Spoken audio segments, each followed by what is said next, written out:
அனைவருக்கும் வணக்கம். உங்களுக்கு இந்த குழந்தை தெரியும். 20ஆம் தேதி நான் ரெஸ்கியூ பண்ணி எடுத்துகிட்டு வந்தது வண்டியில் அடிப்பட்ட குட்டி.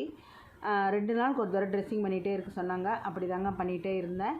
பட் முந்தா நேற்று ஒரு நாள் என் கை அடிப்பட்டதுனால போக முடியல. ஆனால் இன்றைக்கி அதை தூக்கிட்டு போக முடியாது. ஏன்னா ஒரு நகைக்கீரல் கூட அந்த புண்ணில் படக்கூடாதுன்னு சொல்லிட்டாங்க, என் கையில் இருக்க புண்ணு. அதனால் மேடமே அங்கே வர சொல்லி இன்றைக்கி ட்ரெஸ்ஸிங் பண்ணி ஒரு 4 குட்டிக்கு ஏஆர்வி போடாமல் வச்சுருந்தேன். வெறிநாய்க்கடி ஊசி அதுவும் போட்டாச்சுங்க.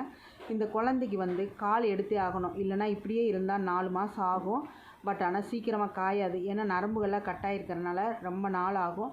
அதனால் கால் எடுத்துட்டோம்னா ஒரு வாரத்தில் அவள் நடக்க ஆரம்பிச்சிருவான்னு சொல்லியிருக்காங்க. முடிஞ்சவங்க இந்த குழந்தைக்கு உதவி பண்ணிங்கன்னா கண்டிப்பாக இந்த காலை எடுத்துடலாங்க.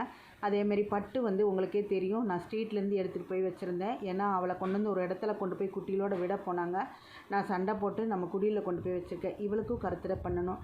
முடிஞ்சவங்க உதவி பண்ணுங்கள். நன்றி, வணக்கம்.